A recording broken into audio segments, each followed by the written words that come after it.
My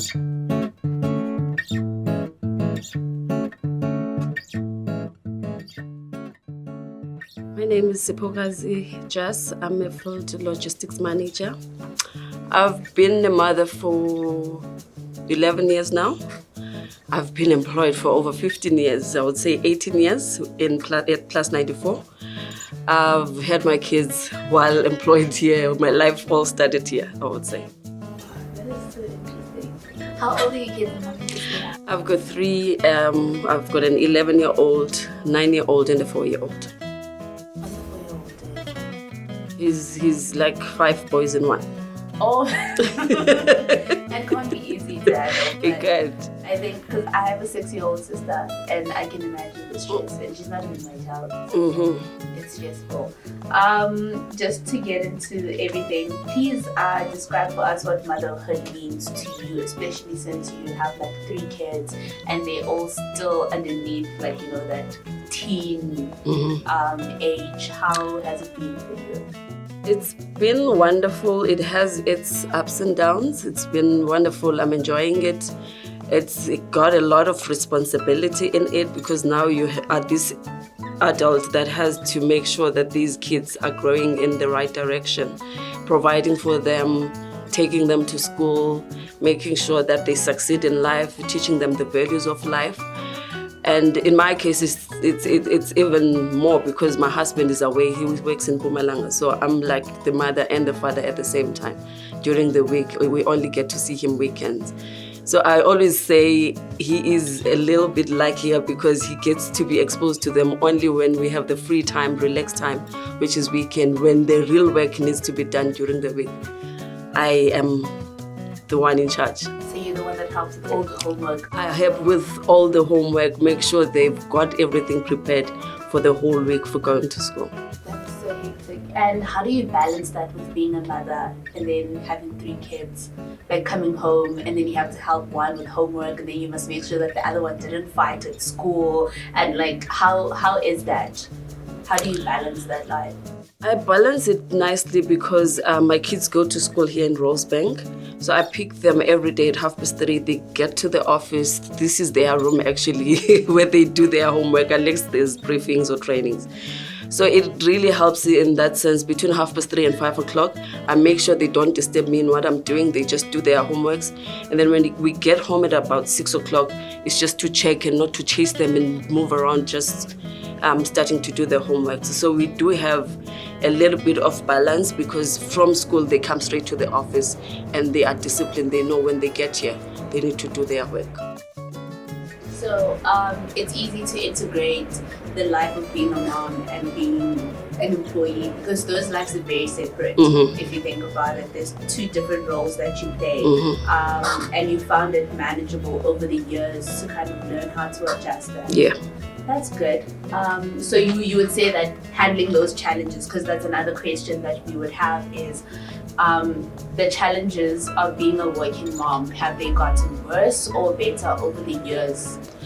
They've gotten better over the years because I would say they've gotten better because when they get here, like I'm saying, though I would be doing my work, but the reality is that I would sneak in for 5 minutes just to check on them if they're really behaving and doing the right thing, because at the end of the day, this is still my working environment. I wouldn't want them to be moving up and down, causing chaos in the office. So I would just come in and check on them, make sure that they're doing what they're supposed to do. By the time we get home, we get into the business of supper, taking bath, and just preparing for the next day. That makes sense. That's a good schedule to have. And just also then to touch on that, what are some of the challenges that you faced with your relationship with yourself, being a working mom, knowing that you have to juggle all these responsibilities? Have you struggled taking care of yourself or making time for yourself? And also, how has that affected your relationship with your children? Weekends are mine. I would not say I deprive myself of anything. I can focus fully during the week because there isn't much you can do for yourself except go to work, take care of the family. But weekends, I dedicate them to myself.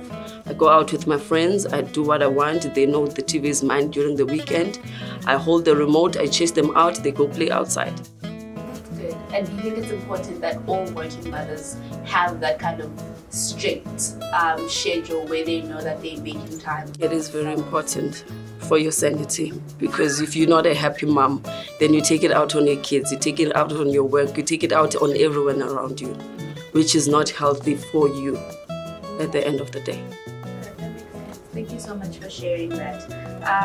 And just one last question on this. How do you see your work self and the relationship between that and your motherhood journey improving, and what would you like to see improving for all mothers who are in the workplace? I think from now, because they're growing obviously, excuse me, they would be more independent, they would be able to take transport home immediately after school. I think once they get to high school, it would be easy for them to just arrange transport for themselves, or I would arrange transport for them. Right now, I still feel a little bit worried and protective to expose them to public transport. Even Uber, I only use it when I really have to be out of town for work. Then I would request Uber for them. But on my everyday, I feel comfortable transporting them. But it actually would help to have in our working environment or spaces, I'm sure I might sound like I'm pushing it too far, to have like an aftercare type of a place. You don't really need to hire facilitators or people to help with homework, but just an environment where they would just sit, because some of us, we have kids closer to work because it's convenient in that way. You just have a space like the training room at Plus94. I respect the space. It has helped for years with my kids. Every time I feel like I'm overwhelmed with stuff, I quickly go pick them from school, bring them in the training room. They can get up to doing anything that they feel like doing. Even Susnok Tula and Nelly knows them. This is their office when we are not busy. That's really awesome, and I think it's very important that in this age of transformation and more women coming into the workplace, that they are as accommodated as they can, as much as women, as men are accommodated in the space. It just, I guess it brings also a sense of a woman can be able to do their work to their greatest ability, knowing that everything else that they would normally worry about is also taken care of. So thank you so much for joining us for this conversation. Thank you for having me. And sharing your story. I don't know, do you want to add anything? Do you have anything else that you want to say and share with us? Yeah, it's just to say, I think I would say I can't wait for them to grow, to be independent, to be their own people, to be able to manage their own lives without me having to check on every move that they make. But it's been a wonderful experience, I must say. That is really awesome. Thank you so much. Thank you for having me.